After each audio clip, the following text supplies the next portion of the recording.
अपनी बात रखें। डॉक्टर सुनीलम देश के किसान संघर्ष में एक अग्रणी नाम है।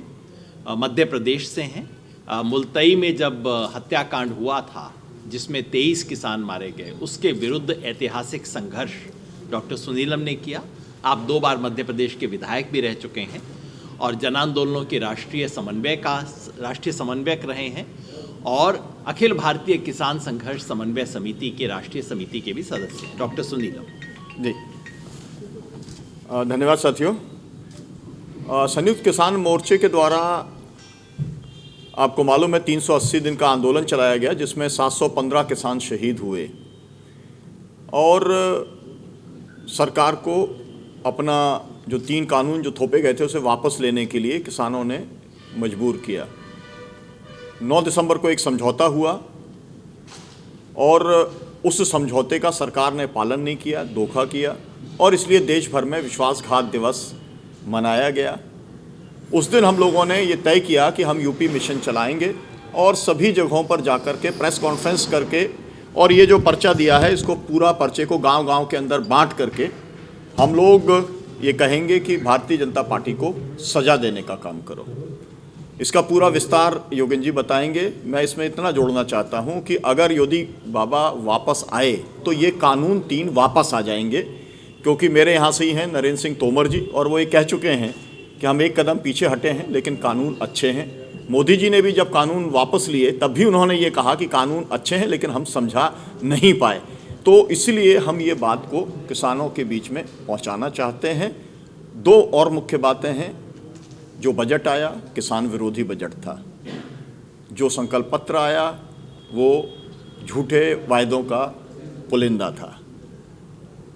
अभी आज लखीमपुर खीरी में और पीलीभीत में प्रेस कॉन्फ्रेंस चल रही है संयुक्त किसान मोर्चे के नेताओं की, जिसमें राकेश टिकैत जी हैं और सभी संगठनों के साथी हैं। क्योंकि पूरे उत्तर प्रदेश में जाना है तो आज डिवाइड होकर के हम लोग यहाँ पर आए हैं। लखीमपुर खीरी की घटना को विशेष तौर पर जब अभी जमानत मिल गई है तो जो कहा था योगी जी ने कि गर्मी ठंडी कर देंगे, मुझे लगता है कि योगी जी की गर्मी 2 चरण के अंदर निकाली जा चुकी है।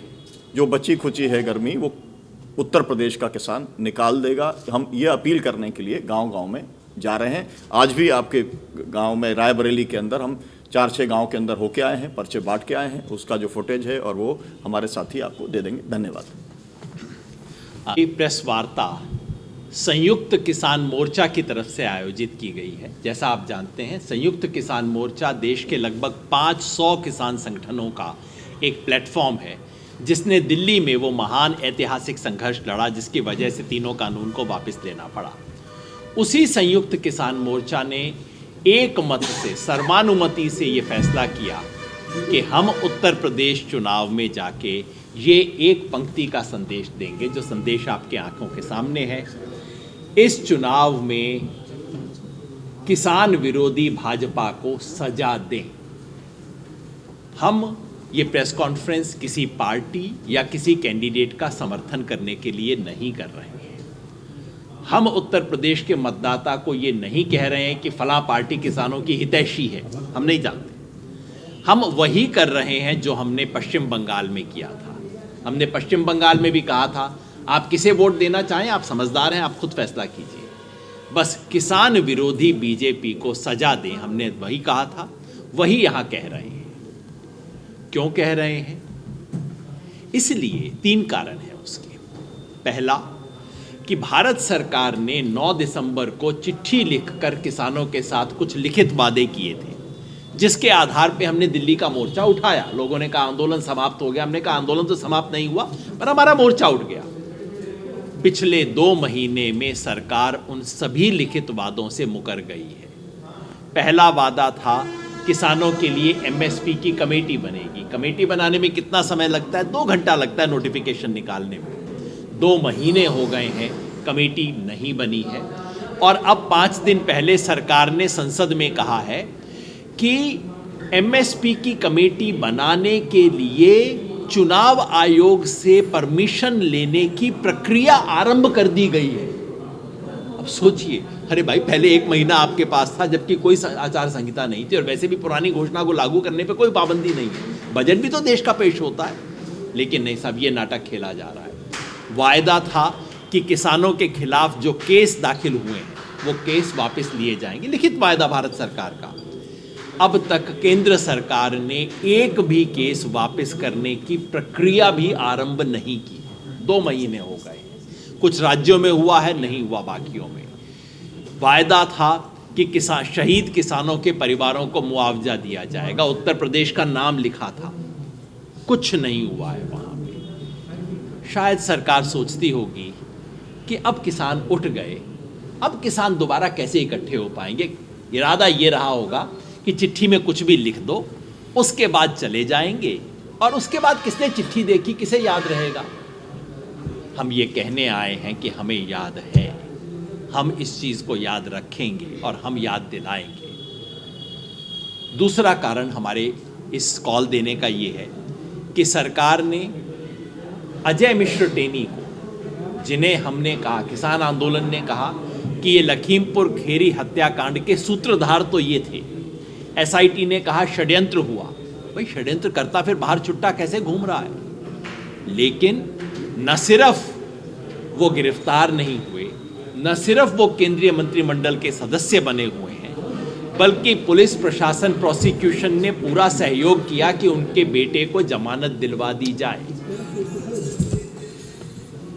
किसान आक्रुष्ट है, ये किसान के जख्म पे नमक छिड़कने का काम। और तीसरा कारण हमारा फैसला लेने का ये है कि इस योगी सरकार ने किसानों को अपने घोषणा पत्र में किए हुए वादों पर पूरी तरह से अमल करने से इनकार किया है और बेशर्मी से उन्हीं वायदों को दोहराया जा रहा है। भारतीय जनता पार्टी ने अपना जो मैनिफेस्टो किया, बाकी तो मैं बातें यहाँ करूँगा नहीं, लेकिन केवल कृषि की बातें, जो वादे 5 साल पहले किए थे, जिनको लागू कतई नहीं किया, उनको ठीक उसी भाषा में दोहरा दिया गया है। किसान को 14 दिन में गन्ने का रेट मिलेगा। अरे भाई पिछले साल का रेट 3,500 करोड़ रुपए मिला नहीं है, वो दिलवा दो ना, 14 दिन की बात छोड़ दीजिए। बिजली अब कहते हैं फ्री कर देंगे। अरे आपने पिछली बार कहा था सस्ती कर देंगे, रेट कर दिया डबल, अब कह रहे हो फ्री। तमाम इस तरह के दावों से भरा हुआ है भारतीय जनता पार्टी का घोषणा पत्र। इसलिए संयुक्त किसान मोर्चा ने किसानों को, किसान परिवारों को, किसान हितैषियों को, मजदूरों को, सारा जो कमेरा वर्ग है उसको अपील की है कि इस चुनाव में सजा दे, सिर्फ बीजेपी के लिए ही नहीं, ताकि इस सजा से बीजेपी को तो सबक मिले ही, अगली जो सरकार आएगी, दूसरी बार जो सत्ता में बैठेंगे, उनको भी सबक मिले कि किसान भूलता नहीं है, किसान याद रखता है उसको जो वादे किए गए, और अगर नहीं करेंगे तो किसान आपकी टांग खींचना जानता है। ये संदेश लेके उत्तर प्रदेश में संयुक्त किसान मोर्चा के 57 संगठन हैं। सभी 57 संगठन ये संदेश लेके गांव-गांव, जगह-जगह पे जा रहे हैं। संयुक्त किसान मोर्चा का केंद्रीय नेतृत्व, जिसमें हम दोनों साथी शामिल हैं, वो उत्तर प्रदेश के सब प्रमुख केंद्रों पे जा रहे हैं। अब तक हम मेरठ, बुलंदशहर, मुरादाबाद, बरेली, झांसी, कानपुर, लखनऊ सब जा चुके हैं। और इस संदेश को लेके आज हमारे दूसरे साथी पीलीभीत और लखीमपुर हैं। मैं यहाँ पे रायबरेली में हूँ। बस रायबरेली के बारे में एक बात और बता दूँ, पहले 2 चरण के बारे में वो मुहावरा चल निकला, आप सबने सुना होगा कि बीजेपी वोट का क्या हुआ कि इनका वोट तो कोको ले गई। हमारे साथी राकेश टिकैत जी ने कहा। जब आज मैंने इसकी बात की और यहाँ गांव-गांव में हम घूम रहे थे, हर गांव यहाँ आवारा पशु की समस्या से इस कदर त्रस्त है, मतलब नाक के ऊपर पानी आ गया। लोग कह रहे हैं सर्दी के मौसम में मचान लगा के अपने खेत के अंदर रह रहे हैं, फिर भी खेत खाए जा रहे हैं। ये सुनते सुनते मैंने किसी किसान से पूछा, तो फिर जी बीजेपी? वो हंसा और बोला कि जी बीजेपी का वोट तो गैया चर गई इस बार। मैं समझता हूँ यही पूरे उत्तर प्रदेश में होने वाला है। बहुत बहुत धन्यवाद।